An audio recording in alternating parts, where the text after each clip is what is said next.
তোলাবাজি বন্ধ করতে গতকালই মুখ্যমন্ত্রী শুভেন্দু অধিকারী একেবারে কড়া বার্তা দিয়েছিলেন, আর তারপর গ্রেফতার করা হলো এক তৃণমূল নেতাকে। গ্রেফতার কৃষ্ণনগর ১ নম্বর পঞ্চায়েত সমিতির কৃষি কর্মাধ্যক্ষ সরজিৎ বিশ্বাস।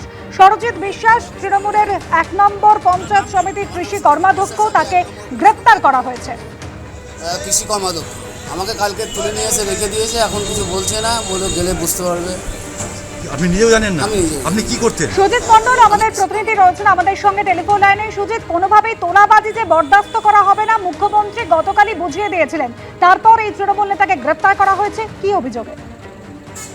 একদমই অনুসার, দেখো, শ্রমিকদের কাছ থেকে জোর করে টাকা আদায়ের অভিযোগে গ্রেফতার করা হলো কৃষ্ণনগর ১ নম্বর পঞ্চায়েত সমিতির কৃষি কর্মাধ্যক্ষ সরজিৎ বিশ্বাস।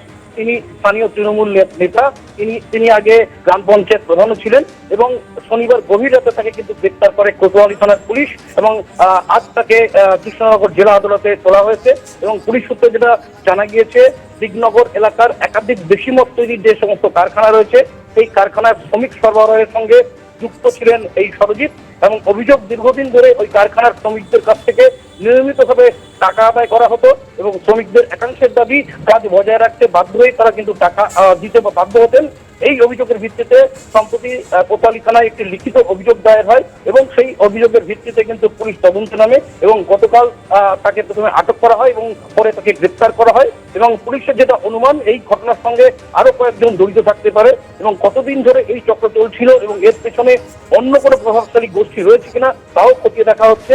এবং প্রসঙ্গত, এই সরজিৎ বিশ্বাস কিন্তু দিগনগর পঞ্চায়েতের প্রাক্তন প্রধান ছিলেন এবং তৃণমূল নেতৃত্ব দিতেন এবং তার গ্রেফতারি ঘিরে কিন্তু রাজনৈতিক মহলে চাঞ্চল্য ছড়িয়েছে। অনুসয়া, ধন্যবাদ সুজিত। দুটি ছবি আপনাদের সামনে রেখেছি। একদিকে বিধাননগরে তৃণমূলের পার্টি অফিস থেকে উদ্ধার হলো প্রচুর আধার কার্ড। বিধাননগরের বাসন্তী দেবী কলোনির ৩৬ নম্বর ওয়ার্ডের ঘটনা। ৫০টিরও বেশি আধার কার্ড তৃণমূলের পার্টি অফিস থেকে উদ্ধার করা হয়েছে। আমাদের ভোট দিতে দেওয়া হতো না, পিয়নের কাছ থেকে নিয়ে নেওয়া হতো সমস্ত আধার কার্ড, এমনটাই অভিযোগ করছেন স্থানীয় বাসিন্দা এবং বিজেপির কর্মী সমর্থকরা। পরে তৃণমূলের পার্টি অফিস থেকে কার্ডগুলি উদ্ধার করে police.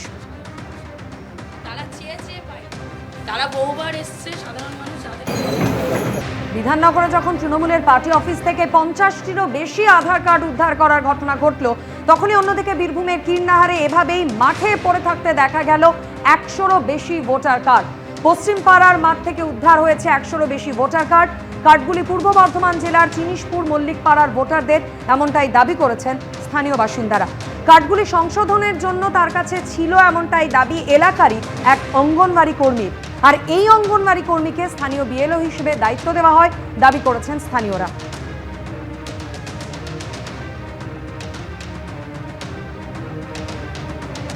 Maximum ১,০০০-২,০০০ piece voter card পড়ে আছে। উনি বলছেন, পাশের বাড়ি একজন, উনি বলছেন যে ওনার বাড়ি এখানে ছিলেন না, এখানে কিছুদিন হলো এসছেন। উনি বলছেন যে উনি বিয়ালোরে কাজ করতেন। তা মেনলি হচ্ছে বিয়ালোরে কাজ যদি করে থাকে, তা যদি কার্ড চেঞ্জ হয়, কোনো নাম ক্ষেত্রে যদি ভুল থাকে, এপিক নাম্বারগুলো কিন্তু একই, এগুলো তো সন্ত্রাসমূলক কাজেও ব্যবহার হতে পারে। তা যাই হোক, যাতে প্রশাসনের উপর ছেড়ে দিলাম সুব্যবস্থা হয়। কার্ডগুলো কি পরিপ্রেক্ষিতে ওনার বাড়িতে ছিল এটা জানার জন্য পুলিশ তদন্ত করুক যে কী বিষয় এটা পাওয়া গেছে। এগুলো সব যে পাড়া প্রতিবেশী যারা সন্দেহ করছে, বাংলাদেশও হতে পারে, কিন্তু বিষয়টা সঠিক আমাদের জানা নাই। এগুলো সকালবেলা দেখলাম মাঠে পড়েছিল, এইটুকুই। এ তো পূর্ব বর্ধমান লেখা আছে, কেতু গ্রাম তো দেখাচ্ছে তো তাই, চিনিশপুর মল্লিক পাড়া, বেশিরভাগ কার্ডে ওই একই জায়গায়। গত যে সেপ্টেম্বর অক্টোবর মাস থেকে ইলেকশন কমিশনের অনুযায়ী, নিয়ম অনুযায়ী ওনারা যেটা করলেন যে পার্টের কর্মী থাকবেন এবং সেই পার্টেই যিনি বাসিন্দা হবে সেই পার্টেই উনি বিএলও কাজ করবেন। সেই অনুযায়ী আমার ছিল ৩৩ পার্টের কাজ, আমি বাসিন্দা ছিলাম ৩৪ পার্টে। বিএলও কাজ যখন করতাম, কোনো কেউ হয়তো ফটো ইমেজ হয়েছে কি ভুল সংশোধনের বয়সের অথবা বাবার নাম মায়ের নাম বা নিজের কোনো কিছুর জন্য নতুন এপিক অ্যাপ্লাই করার পরে ওরা নতুন এপিক নিত এবং পুরনো এপিকগুলো আমাদেরকে বলা ছিল নিয়ে নেওয়ার জন্য। এবার সেগুলো আমরা ব্লকে জমা দিতাম এবং ২৫ টাকা করে ওনারা নিতেন, আমরা সেই ২৫ টাকা করে কালেক্ট করে দিতাম। তারপর থেকে যখন ২৫ টাকা নেওয়াটা ব্লকে বন্ধ হয়ে গেল, নিত না, কিন্তু বলতো পুরোনো কার্ডগুলো আপনারা নিয়ে নেবেন। যার জন্য আমরা পুরোনো কার্ডগুলো কালেক্ট করে রেখে দিয়েছিলাম, এতদিন আমার কাছেই ছিল। যেহেতু বর্তমানে আমি আর ৩৩ পার্টি বিএলও নেই, অন্য একজন কর্মী আছেন, উনি হচ্ছেন সালেহার বেগম। হ্যাঁ, যার জন্য কার্ডগুলো আমার কাছে ছিল, হয়তো কোনো রকম ভরাই ছিল, বের করে দিয়েছে, এখন ওটা পড়ে রয়েছে, কি আর বলবো। না, আগে জমা অফিসেই হতো, 25 টাকা করে ওনারা নিতেন, তখন আমাদেরকে কার্ড গুনে নিতেন, কতগুলো পিক দিলেন, 8 নাম্বার ফর্মে সংশোধনে যতগুলো দিতেন ওনারা সেই অনুযায়ী রসিদ দিতেন, পুরোনো কার্ডগুলো কারেক্ট করতাম, রসিদ সমেত যতগুলো দিতেন তার সাথে মিলিয়ে দিয়ে আমরা জমা দিয়ে দিতাম। বীরভূমের কীর্ণাহারে এভাবেই মাঠের মধ্যে পড়ে রয়েছে 100-রও বেশি ভোটার কার্ড। আর এই ঘটনা নিয়ে সিউড়ির নবনির্বাচিত বিজেপি বিধায়ক জগন্নাথ চট্টোপাধ্যায় কি বলেছেন শোনাবো। যেভাবে কেতুগ্রাম বিধানসভার গুচ্ছ গুচ্ছ ভোটার কার্ড কীর্ণাহারে পাওয়া যাচ্ছে, নানুর বিধানসভায় পাওয়া যাচ্ছে, সেটা কিন্তু খুব উদ্বেগের এবং চিন্তার। শোনা যাচ্ছে যে নাকি বিএলও বলছেন যে তার কাছে থেকে গিয়েছে, তার মানে তো কয়েকশো ভোটার ওই বুথের বঞ্চিত হয়েছেন। এই বিএলওরা যারা তৃণমূলের চাপে কাজ করেছে এবং তৃণমূলের ষড়যন্ত্রের শিকার হয়ে এইভাবে প্রকৃত ভোটারদের বঞ্চিত করেছে, তাদের বিরুদ্ধে কমিশন ব্যবস্থা নেবে। আমরা কমিশনের কাছে সেই দাবি জানাবো। নিশ্চিতভাবে দেখতে হবে যে কেন এভাবে গুচ্ছ গুচ্ছ ভোটার কার্ড উদ্ধার হলো এবং ফেক এন্ট্রি হয়েছিল কিনা, তারই রহস্য তো উন্মোচন করতে হবে। এবং আমরা নির্বাচন কমিশনকে বলবো যে তারা যেন এটার তদন্ত করে এই কার্ডগুলি কোথা থেকে এলো, কিভাবে এলো, কার কাছে থাকার কথা, ফেক এন্ট্রি হয়েছিল কিনা, অন্য কোথাও জমা ছিল কিনা, সেটা দেখুক এবং ব্যবস্থা নিক। প্রয়োজনীয় সরকারি আধিকারিকদের বিরুদ্ধেও ব্যবস্থা নিতে হবে। বিধাননগরে তৃণমূলের পার্টি অফিসে উদ্ধার হয়েছিল আধার কার্ড, আর এবার গড়বেতা তৃণমূলের পার্টি অফিস থেকে উদ্ধার হলো ভোটার আইডি কার্ড। কার্যালয়ের ভিতরে থাকা আলমারি থেকে উদ্ধার হয়েছে প্রচুর ভোটার কার্ড, এমনকি জব কার্ডও। আর এত ভোটার কার্ড এলো কোথা থেকে, খতিয়ে দেখছে পুলিশ।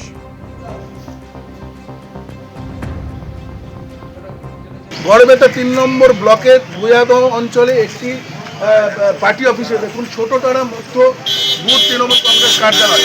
আমরা একটু কার্যালয়ের ভেতরে ঢুকবো, এই ভেতরে ঢুকলে প্রমাণ পাওয়া যাবে। এই যে কার্যালয় আপনারা দেখছেন, এই কার্যালয়ের ভেতরে যে আলমারি রয়েছে, এই আলমারি থেকে আজকে এখানকার কিছু মানুষ, সাধারণ মানুষ, তারা যখন আসে এবং এই যে আলমারিটা এখন খুলে দেখা যায় যে অসংখ্য জব কার্ড এবং দেখা যায় ভোটার কার্ড। এখানে শয়ে ভোটার কার্ড আছে, হ্যাঁ, এবং অসংখ্য জব কার্ড রয়েছে। এখন পার্টি অফিসে এই জব কার্ড কেনই বা আছে, কাদের এই ভোটার কার্ড সব মিলে দেখছে, বাইরে পুলিশ রয়েছে, সবাই এসছে, এখনো পর্যন্ত একটি আলমারির একটা অংশ খোলা যায়নি। এলাকার লোক মনে করছে যে এইটি খোলা হলে আরো অনেক কিছু নথি বেরোতে পারে। অর্থাৎ এত মানুষের ভোটার কার্ড, এত জব কার্ড, হাজার জব কার্ড কেন পার্টি অফিসের আলমারিতে বন্দী রয়েছে, সেটাই মানুষের কাছে এখন প্রশ্ন। পশ্চিম মেদিনীপুর থেকে সোমনাথ দাস, এবিপি আনন্দ। গড়বেতায় তৃণমূলের পার্টি অফিস, যেখানে আলমারির ভিতরে রাখা ছিল প্রচুর ভোটার কার্ড এবং জব কার্ড। আর এই নিয়ে বিজেপির কি বক্তব্য শোনাবো। তৃণমূলের পার্টি অফিসে হাজার ভোটার কার্ড, যেটা দীর্ঘদিন ধরে আমাদের সম্মানীয় মুখ্যমন্ত্রী শুভেন্দু অধিকারী দাবি করে এসেছিলেন যে অবৈধ ভোটার কার্ড, অবৈধ রোহিঙ্গা যে পশ্চিমবাংলায় দিকে ছেয়ে গেছে, সেটাই আজ তার জলজ্বলন্ত প্রমাণ। এই তৃণমূল পার্টি অফিসে আপনার হাজার ভোটার কার্ড, হাজার আধার কার্ড পাওয়া যাচ্ছে। এরকম ভোটার কার্ড, আধার কার্ড আপনারা প্রতিটা তৃণমূল পার্টি অফিসে যদি খোঁজেন, প্রতিটা জায়গাতে আপনারা পাবেন এরকম হাজার ভোটার কার্ড, আধার কার্ড অবৈধভাবে। এইটাই ছিল মমতা ব্যানার্জির ভোট ব্যাংক। এবিপি আনন্দ, এগিয়ে থাকে, এগিয়ে রাখে।